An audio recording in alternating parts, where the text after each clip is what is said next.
Blog Talk Radio.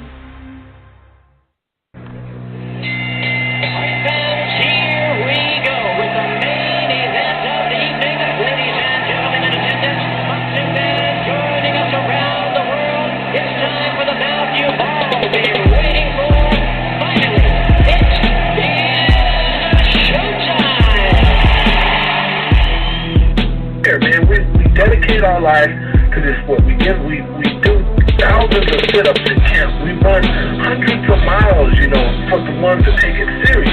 And we just dedicate ourselves fully to our craft, man. We watch tape. We have attitude. We rooting, and we go into that fight to lay it on the line.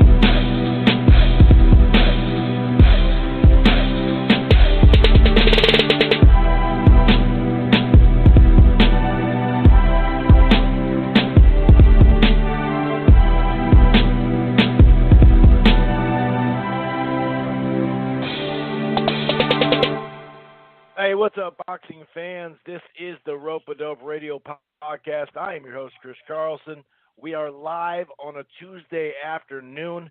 My work schedule's a little different this week, so I have to close, and I gotta work real late when I say close. So I won't be able to do a show later tonight, not even a West Coast.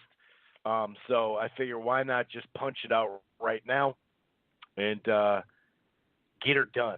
You know what I'm saying? Anyway. Like I said, we are live on a Tuesday. We got a variety of fights to talk about coming up this weekend, whether it's ESPN Plus, Lomachenko, Crolla, whether it's Shields and Hammer on Showtime, whether it's the FS1 card with Truax and Quillin and Derevyanchenko and Culcay. So there is a variety of fights to talk about. Now we're coming off a slow weekend. No surprise there. It's Final Four weekend. So they weren't going to put up, their best stuff per se. We did get a little action on Showbox, but in actually a fight that was pretty dramatic in 5 rounds.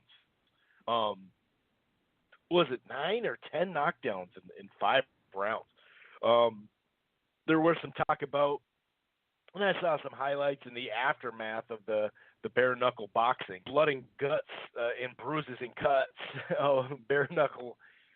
Boxing. So I'm not going to cover that fight like round by any stretch of the imagination, but I'll talk a little bit of Showbox, but it'll mostly revolve around previewing the fights this weekend. It is a busy weekend. There may not be just a can't-miss fight. A lot of people are interested in Shields Hammer. There's crossroads fights. There's stay busy fights. So we're going to kind of break it all down for you. There will be some news that we'll get to. Just a variety of either fights that look like they're going to get made, some rumors out there. Pacquiao is rumored to be signing with Ryzen, that Japanese company that Mayweather over the New Year fought on, that same promotional outfit. We'll give you a little bit of more details than what was brought out first and foremost. It's a little bit different than people think. I mean, a lot of people just assume he was fighting. Usyk has an opponent and now a date and a venue. We'll fill you up there. Or we'll fill you in. We're not going to fill you up. Pause. The 30-day weigh-in results from Canelo Jacobs. There was a top-ranked Crawford lawsuit from an ex-promoter. There's a variety of stuff. Dan Raphael and Bob Arum, as the world turns in their little beef, I guess you could say. There's just a couple other items that we'll get to. This one will be fairly short and sweet, though. I'm kind of randomly finding this time. I was trying to switch a shift for tomorrow, but I wasn't able to. So I'm not really going to be able to do the show tomorrow. So I figure why not, like I said, do it right now. If this is your first time listening to the Rope-A-Dope Radio Podcast, you can find it right here on blogtalkradio.com/Rope-A-Dope Radio. It streams live and archives right here. You can also subscribe on iTunes, Stitcher, Spreaker. TuneIn is a great source. So is Player FM. We get a lot of listens from there over the years.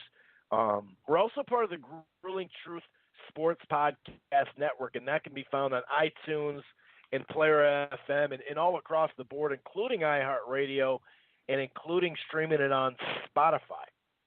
Head on over to gruelingtruth.net. That's thegruelingtruth.net. It's boxing, it's football, it's basketball, it's baseball, it's everything in between.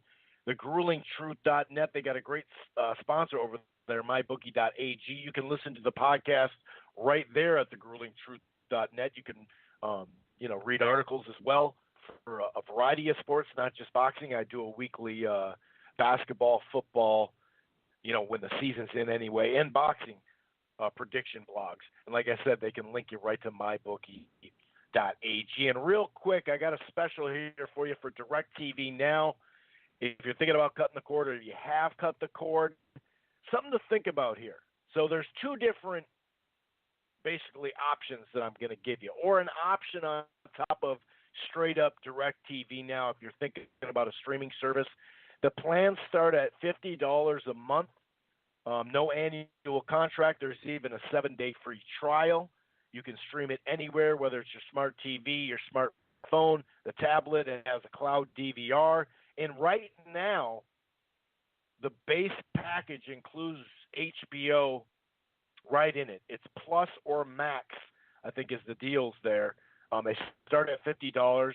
HBO's included. So, I mean, yes, boxing-wise, HBO isn't worth anything now. Maybe some documentaries here and there.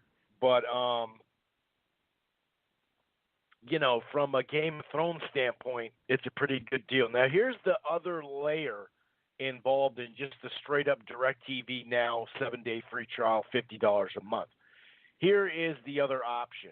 Now, if you prepay for 4 months, you can get, with the deal, still at $50 a month, you get a free Apple TV 5th generation 4K. This is a limited time, so the regular price for one of those Apple TV 4Ks is $179.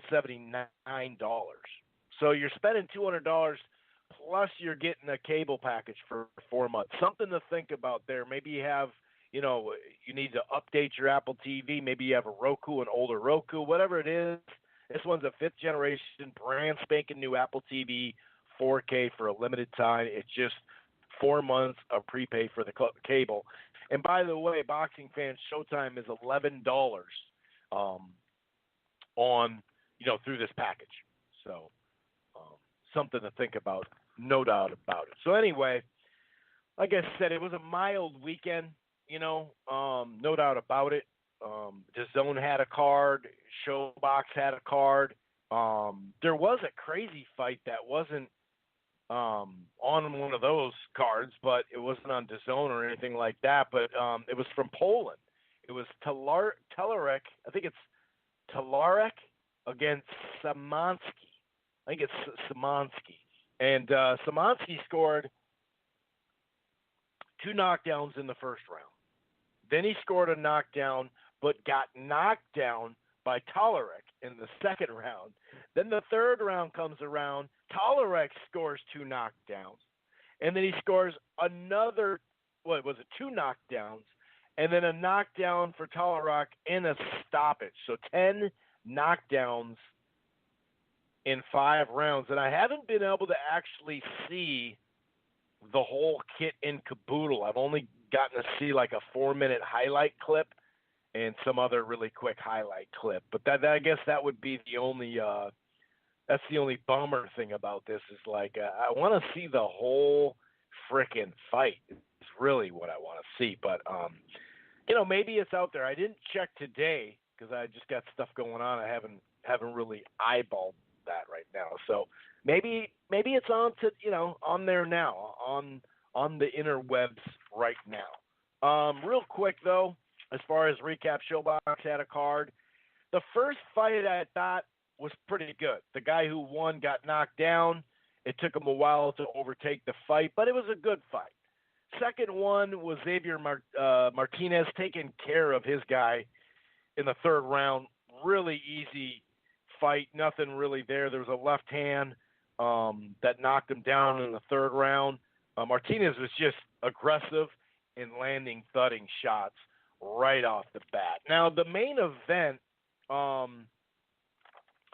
it was I guess you could say a decent test for Angelo Leo, or what was it? What's his name? It's Leo's his last name, but is it Angel? What was it? I gotta see that. I wasn't gonna really break down this fight, but God, I can't remember what his first. I know it's Leo. Is it Angel Leo? What is his? I can't remember. But anyway, he's a prospect. I believe he's with. He's with the money team. He's a good fighter. He doesn't. He throws like a decent amount of jabs, no doubt about it. But I think he landed like 9 jabs or like 8 jabs. It was a super low percentage, and usually you're not going to land like 50% of your jabs. We know that, but I think it was like 8 or 9 of like the high. I think it was like 180 or 170, something like that. I mean, it was pretty ridiculous. He landed, actually, I'm looking at it right now, 168 out of 549. So he landed at a high rate, but 9 of those 168, and he threw 173 of them. I mean, that's a pretty bad percentage. But he looked all right. Tabaneo was a okay, decent test early, but not really. Didn't do much. You know what I mean? There was times where Tabaneo like had some hooks to the body and head, and he did make it more of an inside fight by the middle rounds. But it was really jab and that was missing, obviously, in upper body movement was the key. He had pretty good defense, did Leo, but it wasn't much of a test. You know what I mean? It really wasn't. So we'll see where Leo goes there, whether it's Angel or God, I can't remember his name, and I didn't write it down. But the only fight I think that's really worth talking about is Cortez against Dyer, and that was actually a pretty good fight. I had Dwyer winning the first 3 out of first 4 rounds. He had really good defense. He was flashing his jab. Cortez had like some nice counter right hands, and there were two-way moments. He did close in the 3rd round with a really strong overhand right, but I don't know if he did enough to win the round. You know what I mean? Dyer was like landing a jab and then some quick combos. It basically just kind of looking like he was going to win the fight at that point. Actually, Cortez landed a few good shots before he got knocked down and after. He actually got knocked down by a right hand with like 45 seconds left in the 4th round. So it started turning into a good scrap. I thought, okay, Cortez is showing up. And, I mean, what round, like maybe, I don't know, maybe the 6th round you could give to Dyer, maybe. But other than that, then Cortez, the 5th, 6th, 7th, and 8th, especially the 5th, 7th, and 8th, he took over. He landed the bigger shots. Like I said, it was starting to turn into more of an entertaining scrap. But Cortez just was landing the bigger shots, bottom line. And he, down the stretch, you could see Dwyer just fading. And he just pretty much went mute. And I gave the 6th round to Cortez. It just, I guess you could say that one would be kind of close to where you go, maybe he did. But overall, I had it 6-4 or 7-3. Maybe 7-3, but right around 6-4, 7-3 for Cortez. The scorecards had it 79-73, which I thought was pretty wide, 78-74, and 78-73. Cortez landed 159-72, so he really took over down the stretch. Ended up outworking him too in the body shots, 45-19. So I'd say that's really the only fight worth talking about was the opening fight because the winner had to come off the mat in the second half. He took over the fight. So I think that's kind of always impressive when you can do that. But that's about it for recap. Like I said, it wasn't that eventful of a weekend, nor should it. I mean, you're not going to put on, a high-profile fight on Final Four weekend. That'd be pretty silly. But overall, Showbox this year has been good but not great. I'd say it's been very good but not great. But it's been solid. This main event it wasn't that competitive at all. Um, but I think two other main events. I think the first two that they did were pretty good. So kind of a mixed bag as far as the full cards, but the Showbox series is still the most consistent as of right now. Um, just because it's been going for so damn long. So you got to figure that's you know you're not going to have a banger every time out. But yeah, I thought it was okay. Let's put it that way. Main event, not so much. We're going to get to some of these fights coming up. I'm going to run through some news items, and then we'll preview the Shields and Hammer on Showtime, Lomachenko and Crolla on ESPN Plus, and a middle or super middleweight crossroads fight, Truax and Quillin and Derevyanchenko and Culcay, which is an interesting fight. It's also a IBF title eliminator. So yeah, I did, earlier, well, not earlier last week, but kind of by midweek, there was this weird rumor going around that Mayweather and Spence was going to fight. And it was just going on. I just saw it in Twitter. And to me, it kind of seemed like maybe that rumor will just lead to Mayweather and Pacquiao fighting. You know what I mean? It seemed like an April Fool's joke or something like that. But that actually got minor traction.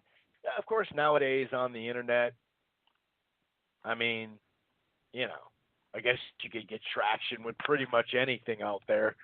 But I thought that was a little silly to even really think oh man, this is going to be big, or start breaking down the fight or something like that. I mean, don't get me wrong, it'd be sweet if that happened, but I just don't see it happening. Boxing's full of surprises, so I guess you never know, but that would be a shocker. Usyk, Alexander Usyk now has an opponent and a fight date and a venue. So May 25th on DAZN, Usyk versus Carlos Takam. It's going to be at the MGM National Harbor in Maryland, outside of D.C., I believe it is. It's a good little venue. It seems like a perfect place to watch boxing because, it's like, I don't know, what is it, like 3,000 or something, or 2,500 or 2,700, or it doesn't fit that many people. So it's kind of just right. You're kind of on top of it. At least that's what it looks like. I've never been there, but, it makes a lot of sense then not going head-to-head with Wilder the weekend of. There is going to be some business going head-to-head, but that's kind of, on that weekend, May 25th. But, now that there's so many dates spread out with all these platforms, I mean, the head-to-head is really not as big of a deal, unfortunately. I mean, like this week in particular is a lot of competition throughout the whole weekend anyway. Luckily, one of them is going to be on Friday, but still, and they're not all at the same exact time, but we're going to get more and more in that, obviously. You know what I mean? What else we got here? The 30-day weigh-ins. 30-day point, Canelo was 168.2, and Jacobs was considerably heavier, 175.4. So something to chew on. He's definitely a guy that has to cut some weight, no doubt about it. Both of them do, obviously, but we'll see if that tells a story. I'd like to see where he was in that Jacobs fight right around this time. I don't really recall. Yeah, I can't really think about where he was off top. There was a lawsuit settled from Crawford's ex-promoter. I think it was $525,000 or something like that. There's details in it, but in the end, it really doesn't matter. Basically, the old promoter won. He won a good chunk of change for him. Top Rank, I guess, was shortchanging him. It is what it is. We see this type of stuff a fair amount. Not all the time, but a fair amount. So is that another lawsuit now won again. Well, technically, I suppose Mikey Garcia didn't win his lawsuit, but he won because they dropped the lawsuit. So, and they dropped him. So, speaking of Top Rank, Shakur Stevenson, that Miami Beach on his birthday incident, actually the video surfaced, and it's not a good look. He's like going like behind the back of this girl to hit this guy, and it looks like he hits the girl too. Then his buddy or someone with him, whoever that may be, I forgot who that is actually offhand. It's I don't want to say a wrong name. Yeah, God, I know who it is too. But anyway, not a good look on that video. That's for sure. Because when you're a boxer, we could say self-defense. We don't know when the video started. We don't know what happened before it.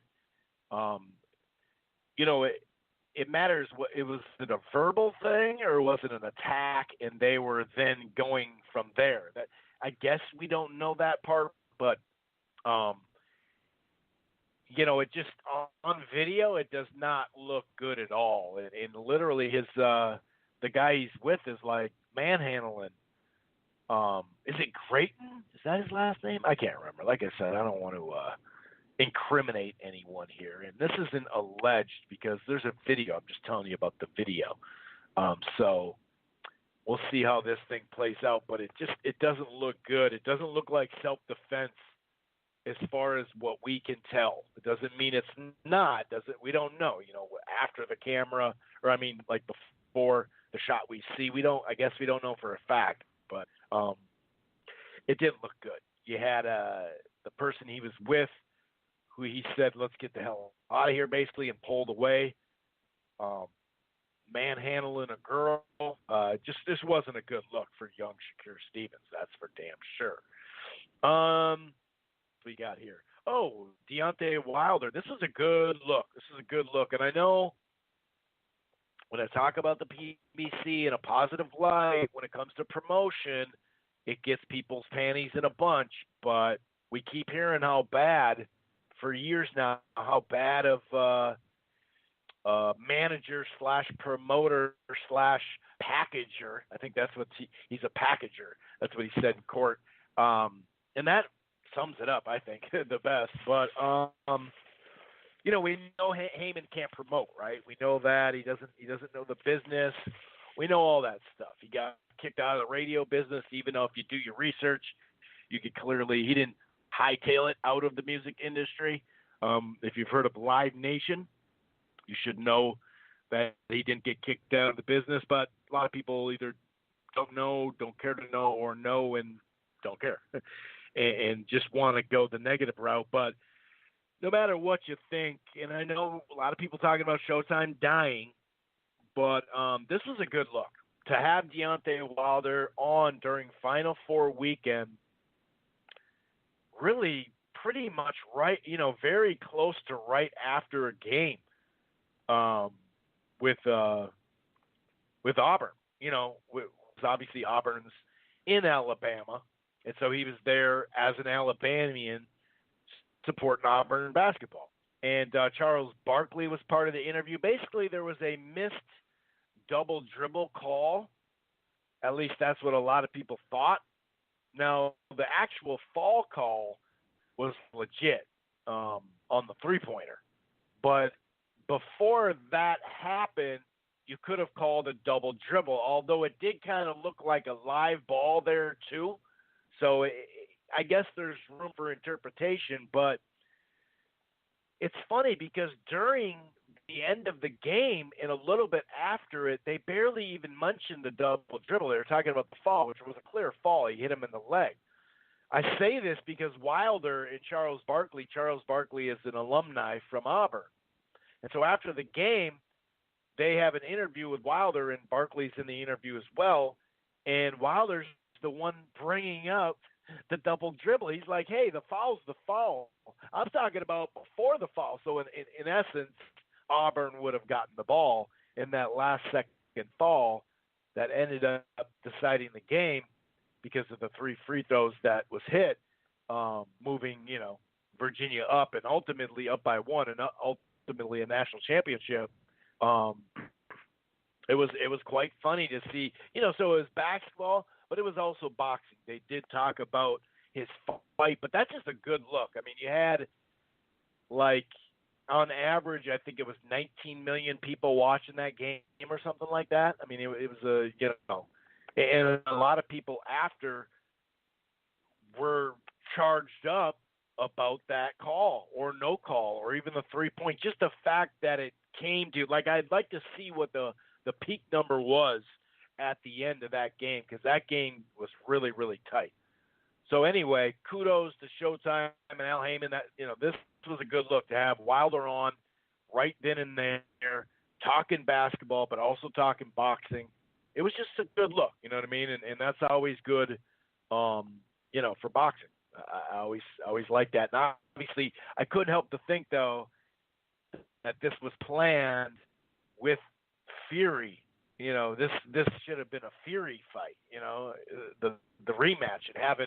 Could you imagine having Wilder in Fury right there? That'd have been awesome. But anyway, that's not going to happen right now. So, and by the way, I finally started seeing some rollout, not just for the boxing programming, like on the actual boxing events for ESPN, but some other promotion for Crawford and Khan. And I think it was during TNT. I want to say I saw like the little clip of it, but I didn't actually hear the volume.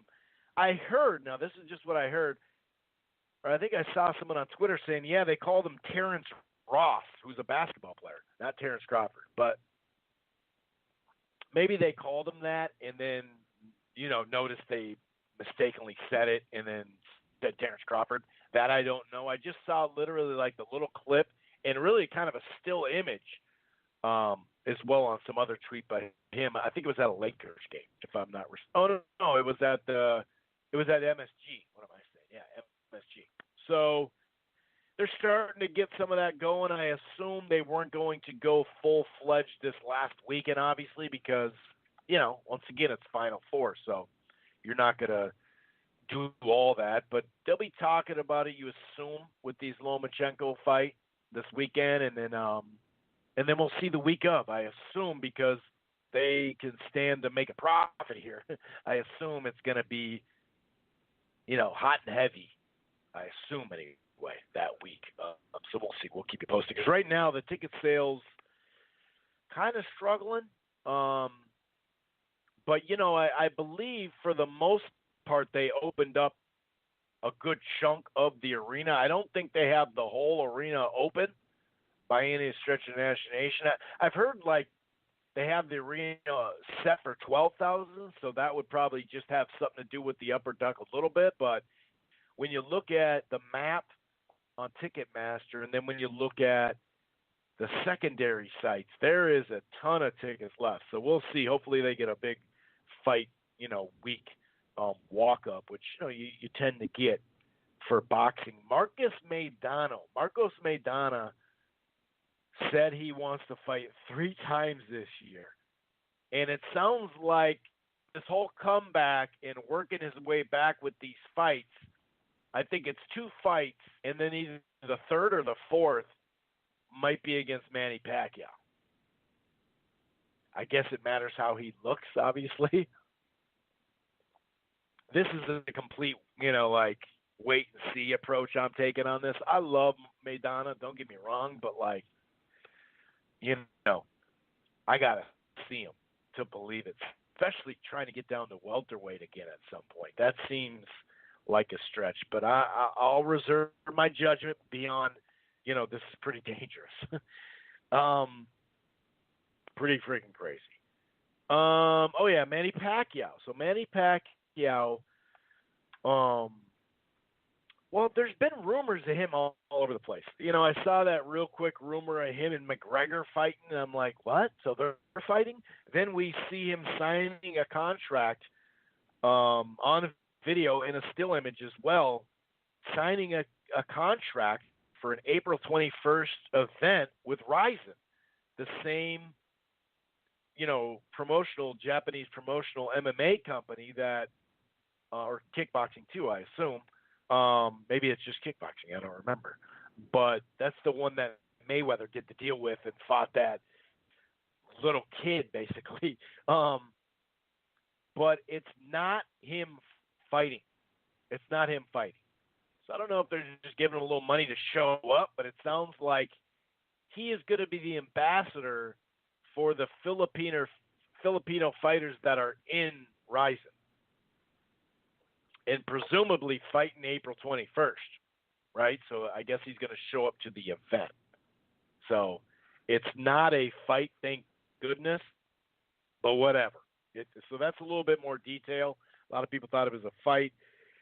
As of right now, they're saying it is not a fight. And in fact, he's just an ambassador, for the Filipino fighters. So I don't know. I don't know what to tell you. Pretty soon, Dillian White, pretty soon the WBC is going to make a decision, yet another decision, dealing with Dillian White, who's the number one ranked contender anyway. They had a meeting. We did hear rumors about White and Ortiz, possible talks, and the winner getting to fight the Wilder Brazil stuff. I actually would be on board with that. Dillian White and Ortiz fought. That would be a really, really good fight on paper. And I think if that kind of challenge that, they should be the mandatory after that or guaranteed a fight within 6 months or a year or something. You know what I mean? And if Wilder were to fight somebody else, one of those guys, whoever won, should get step-aside money, that type of thing. So I don't know if that fight would happen, but that would be a great fight. But hopefully we get a little bit more clarification. Speaking of the WBC, Mikey Garcia was supposed to talk to him last week. I don't know exactly why it didn't happen. Supposedly they're going to meet this week, and then they may take a little time to decide, after the meeting, the WBC. But most of it is really just, it's probably him just saying, okay, so are you going to have me fight Luke Campbell if I come back to 135, and that type of thing. So, and maybe he's just thinking it over right now, still mulling it over if he wants to jump back to 135, which there is some risk, when your body starts to adapt. And, he's fought above 135 now, 4 times in his 6 fights back. So at some point your body's going to deny it. He's such a big 135 pounder too. So hopefully we get more clarification so they can get the ball rolling there at 135 with Crolla, but with Luke Campbell, with Haney, with Teofimo. We got a lot of people there in line trying to get big fights, and why not, allow these guys to fight for this title? So yeah, we definitely need that. Ray Vargas versus Kamita. Ray Vargas is in Kamita, Tomoki, I think it is, or Tomo, I can't remember. But Kamita is a good fighter, and Vargas is undefeated. Basically, this is Golden Boy and Al Heyman coming together on a deal to avoid a purse bid. I guess the fight's going to be this summer. I wouldn't be surprised if it was on DAZN. But who knows, But I'd assume it would be on DAZN. What else we got here? Oh, Dan Raphael and Bob Arum are still beefing. Now, I talked about last week how the real the real Slim Shady, because we don't really know the real Bob Arum, but the real Slim Shady, the real Dan Raphael, finally stood up. And, he took a swipe. Bob was talking about the Spence Crawford fight and saying, should I call you Al, or do you want to call me on Twitter? And, rightfully so, Dan Raphael, somebody finally stood up and said, hey, dude, Al's not on Twitter. So when you say this, it means nothing. Supposedly, according to this one was on Boxing.com, Paul Magno, there was some issues with where Dan Raphael was going to sit at that 2300 arena in Philadelphia. So supposedly, and I've heard minor different stories of this. I've seen it online, but I don't really know exactly who to believe in this one. But I've been told that I've seen actually that it I wasn't told personally, but that it actually didn't go down exactly like this. But supposedly, rather than having the close ringside seat, there was an auxiliary press section. That's a little off the beaten path, where the more lesser known websites and scribes sit. And I guess he didn't like that. So he didn't want to go there and sit there. Then I guess he was sitting in, I guess there were some ESPN people that allowed him to sit in their seats. Then there was a rumor that Bob Arum saw that and made him, basically ordered him to go back to the auxiliary press section. And I guess Raphael didn't want to do it. I don't know. And it was rumored that he went to the ESPN truck and reported from the card there. So that's what he said. So, and this is basically after Raphael said fights aren't made on social media. They're made behind closed doors in private if the sides actually want to make them. Top Rank has no top opponents for Crawford to fight, hence the apparent desperation. So I do give him a fair amount of credit for going for the jugular. And it's really not going for the jugular. It's pretty basic. It's like, yeah, dude, this is true. This isn't somebody. Nobody in the press that has a large platform, like a really large platform, or very few, I should say, very few really will go after him, or just, it's not, like I said, it's not really going after him. It's just exploiting some of the lies he tells, like blatantly, and the way he gets fans all riled up saying, yeah, hey, they want to make the fight, and then the offer comes through and it's not what he said, or there's no offer at all. So kudos to Dan for standing up. I don't know if he had to actually go back to the ban, the TV ban. I don't know about that. I have no clue. This is what this guy says. I also heard other people online saying, well, it didn't go down exactly like that. He didn't have to go to the ban. So apparently there was something, though. Apparently there was something. That about wraps up the news, I think. I'm looking around here. Yeah, I think that about wraps up the news. Now, as far as this weekend, Lomachenko and Anthony Crolla, this was supposed to be Richard Comey. Comey got hurt, unfortunately. It does look like he's not going to be hurt super long or anything like that. I think he's allowed to train already since they've announced this fight. So that's a good thing. That's a good thing.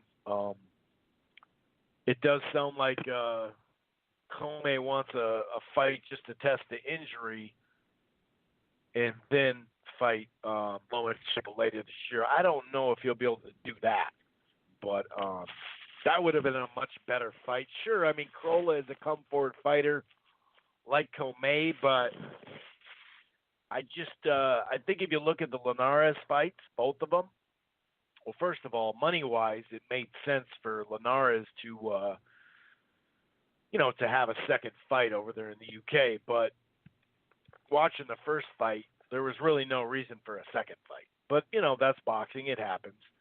Unless Crolla is able to get all the way inside for long periods of time and actually really rough up and really you have to really bother and frustrate Lomachenko.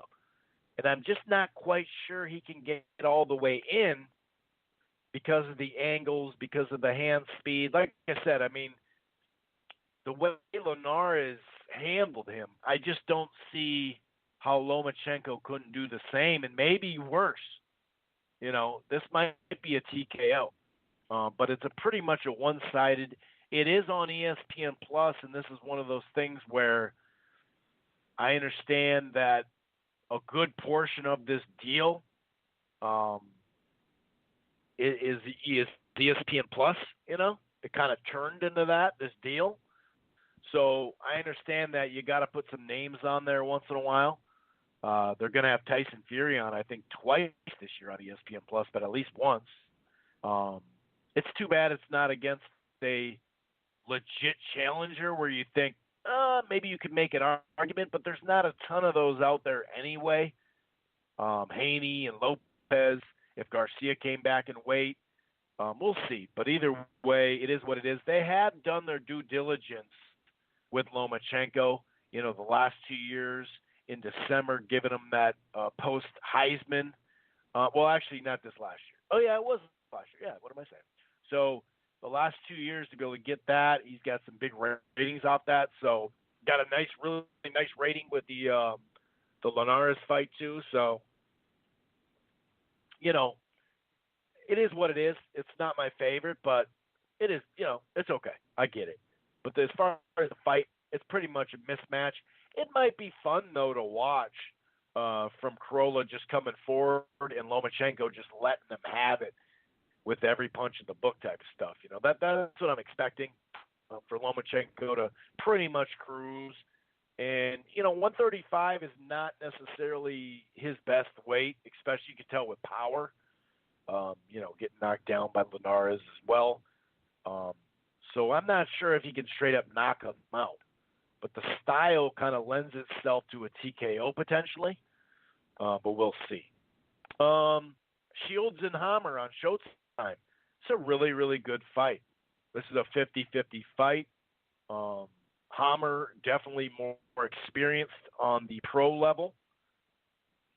Definitely. It looks like she has more of a game plan as far as on the outside. Maybe she doesn't have more game plans, like coming forward maybe would be her weakness. You know what I mean? Who knows? But I don't think she's going to do too much coming forward unless she has Shields, bothered or hurt. You know what I mean? But Hammer, she's got a good jab. She's got a good right hand behind it. She's a good fighter. She can do some things on the outside that's skillful. She can pivot a little bit. She's fairly active.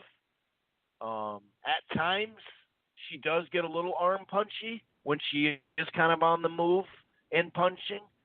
That happens to a lot of fighters. I mean, Shields can be arm punchy as well, no doubt about it. But on the outside, man, she is a pretty skilled fighter. Like I said, she's had a lot more fights than her as a professional. She's a good fighter, man. And for Shields, when she's focused on using her fundamentals and jabbing and all that, she's actually a lot better fighter than it looks like. But sometimes she just, like many fighters, are just they're trying to knock you out, and they end up, being more crude than anything. They end up missing the big shots. So at times she can get really loose and careless and leave herself wide open. We've seen her hit the deck already. Doesn't look like she has the power she had as an amateur. She just doesn't look like she's got a ton of power right now. And her style lends itself to having power. And I'm talking about major power. Not to say that getting a punch from her doesn't hurt. She has hurt and worn down opponents, no doubt about it. But she just got this, and this is what I like watching her fight, because she's got this She wants to get the dust up. She wants to mix it up. And it might be her downfall in this one. It really might be her downfall. She could get outboxed by Hammer. Definitely. She really could. Now, you got to think about the scorecards. You got to think about, Showtime is putting, their resources behind her.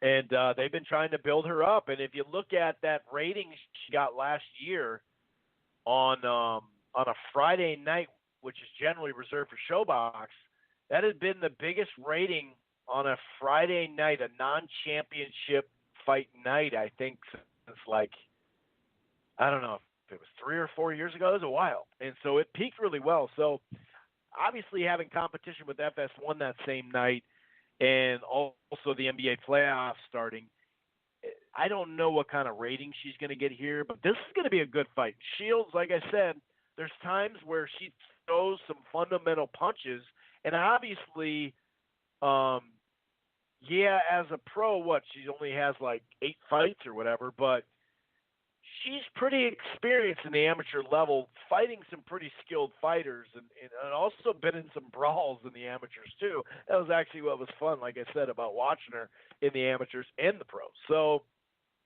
she may be a little bit more experienced than we're giving her credit for, just because it's not at the professional level. But as we know, it's different, and will Shields, really try to stop her? And if so, I mean, she could get caught with something here and end up right on her butt. So I really like this fight. I'm really in between on it. I kind of feel like there's going to be an upset here. I think Hammer has enough skills to stay away, frustrate her. And I could even see, as this fight drags on, Shields trying to gear up even more, trying to land that bigger punch to where she just gets outpointed and kind of out scorecard, kind of just scoring points, And Hammer can punch too. This could be a rude awakening. Another thing is Shields, I heard that the 30-day, the 7-day, that she was missing it by a pound or something like that. And we know that at her weight class, that's the thing with women's boxing, is it's not the deepest because, it hasn't been in the limelight, so it hasn't drawn a ton of women or girls really to the sport per se. Now, the fact that it's in the Olympics, we are starting to get the ball rolling. And this is a huge fight for women's boxing. I'm not going to sit here and say it's the biggest fight ever in women's boxing. I really don't know. I can see the argument when people say prime for prime, because some of the fights that they mentioned, some of the fighters that they mentioned in the past, I don't know. I don't really care about it being the biggest fight ever in women's. I'm not going to say, I'm not a historian. Not that you need to be a historian going far back, because women's boxing, hasn't had, that long of a track record or whatever. But this is a good fight. This is a good fight, and you can see I'm kind of ducking this prediction. I'm kind of dancing because I'm still in between, and Clarissa's gonna have to be patient in this fight. I think she can win it, but it's gonna take patience, and some of the animosity during the build-up. I think Showtime's done a pretty good job. They've had 2 all-accesses. I think that they've done a pretty good job here. It might be one of those where it's a majority decision or a split decision for Crolla-Shields, but we feel like we're going to walk away from this saying that Christina Hammer won that fight. She won that fight. Oh, man, this is a tight fight. So I'm going to say like a 6-4 fight, which for Christina Hammer, which I don't know if that's good enough to clearly win on the road, because obviously she's not from this country. Now, they're not in Detroit or Flint, but still, this is all geared around Shields. At least her time on Showtime has been. Uh, so I'm going to say Clarissa Shields by split decision or majority decision, but I think we're going to look at this like a 6-4 fight where Hammer won more rounds than Shields. And especially in the first chunk of rounds, I think Hammer will have a lead, and that's where I'm wondering what Shields is going to do when she needs rounds. Is she going to stick to her fundamentals and come forward behind the jab and land to the body and mix stuff up, or is she just going to go flailing in trying to get that knockout? Now, the other two fights, I'm going to actually be covering this one from the Armory, and what do you know? Supposedly, on Thursday and Friday, and I shouldn't say supposedly, it's going to snow. So once again, now we just don't know how bad it is, but Thursday and Friday, it literally has snow on my phone, right? So it's supposed to rain tomorrow, then snow the next 2 days. Now, they're talking anywhere from 6 to 8 inches, maybe to a foot. Now, that really sucks, and that really hurts the walk-up traffic if Friday night a second wave of snow's coming, because Saturday comes around and you're like, you know what? I don't even want to go outside right now. I mean, it's 53 degrees right now, but it's supposed to drop like that. And last April, the night of the fight, last April, there was a freaking huge mid-April storm. God, they just can't catch a break there at the Armory, and they're still putting butts in the seats, but it might affect the walk-up traffic, so they may not to get to the 5,000 that they think they can get. I think they set it up for 5,500 for boxing there at the Armory. I think it's over 8,000 for a show, for a concert, but God, that really sucks, man. I'm not worried about the snow. It is what it is, but it's just kind of like, really? Another April? Like, But anyway, Truax and Quillin is a really good crossroads fight. Quillin has the sharper skills, but when have we seen him flash those sharp skills? It's been a long time at a lower weight class. It's been a long-ass time since he looked good. In his last fight, he didn't look that good at all. And Quillin has the skill to counterpunch. He's got a really big right hand, even when you have him on the ropes, which, by the way, it's not that hard to put him on the ropes. But he's shown he's got a really sharp and hard, powerful shot with that right hand, especially in the left too, but the right hand especially countering off the ropes. We've seen him do that to a lot of people. However, we've also seen him on the ropes a lot. And without activity at all, barely, since that knockout, you just wonder. And there were some other fights, the Rosado, a couple other fights where you're thinking, man, the Andy Lee fight was very, very tight. Now Andy Lee's a good, solid fighter, but it's just the time off, the time away. And by the way, this is for an IBF title eliminator. I think it mostly has to do with Truax having a belt in the last chunk of years. So usually when you have a belt, you stay up near the rankings, and you also get stuff quicker than others, I guess you could say, right? Because, but I like this fight. I really like this fight as a crossroads fight. And you can call me a homer, but I think Quillin by mid-rounds, if he hasn't done his damage by then, not to say he'd stop Truax in a couple of rounds or nothing like that, but I'm saying where he really looks sharp, he's got his jab going, he's got the movement going, and he's got that big right hand firing, whether it's leads or counters. Sometimes he loops it.